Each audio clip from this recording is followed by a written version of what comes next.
Pour your tea, sit down, and do not go anywhere, because today we are talking about one of the most misunderstood women in the entire Bible.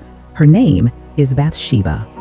And I promise you, what you have heard about her is not the whole story. They say spring is when kings go to war.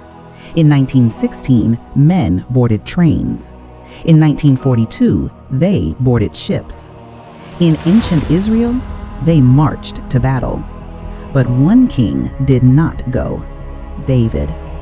Yes, the great King David stayed home. And that, my dear, is where the trouble began.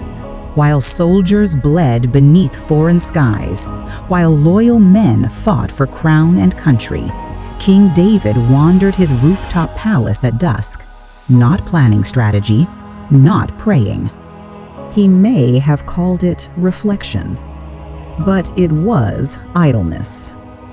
And then he saw her, Bathsheba. Now let's be clear. Bathsheba was not on a rooftop, like what a lot of us have been told. She wasn't seducing anyone. She was in her own private courtyard, inside her home. David's palace was simply the only building in Jerusalem tall enough to see into that space. She was performing ritual purification, sacred, private. The Bible says she was very beautiful and very married to Uriah, one of the very men risking his life for David on the battlefield. And David? He sent for her. When a king sends for you, you do not refuse. Weeks later, she sends David 2 words, just 2. I'm pregnant. Now imagine the headlines. Imagine the whispers.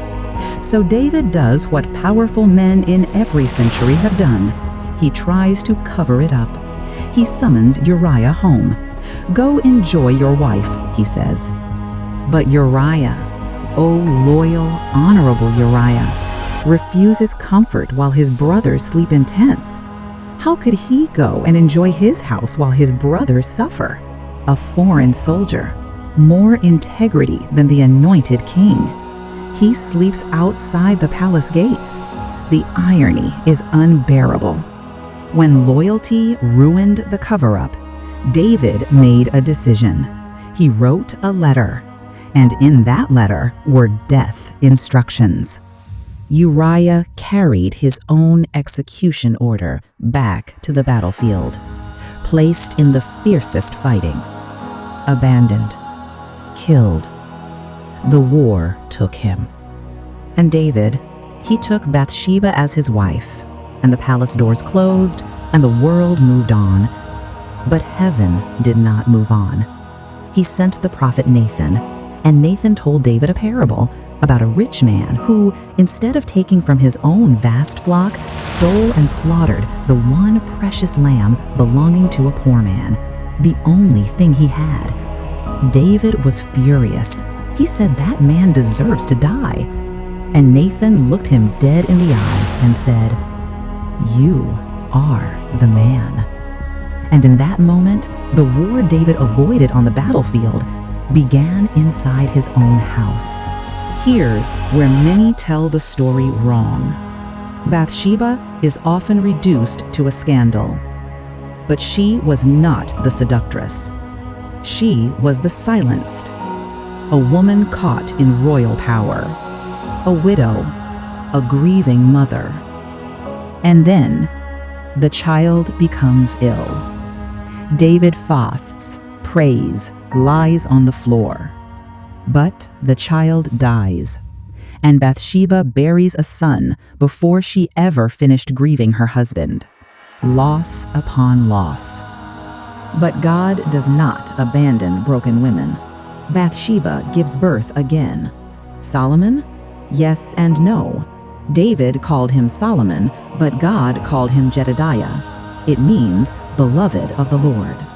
And years later, when palace politics threaten her son's crown, she does not stay silent.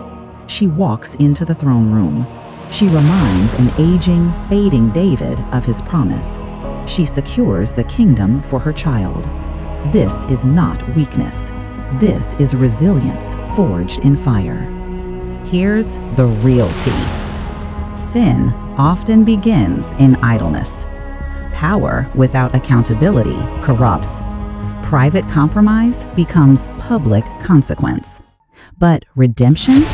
Redemption can rise from ashes.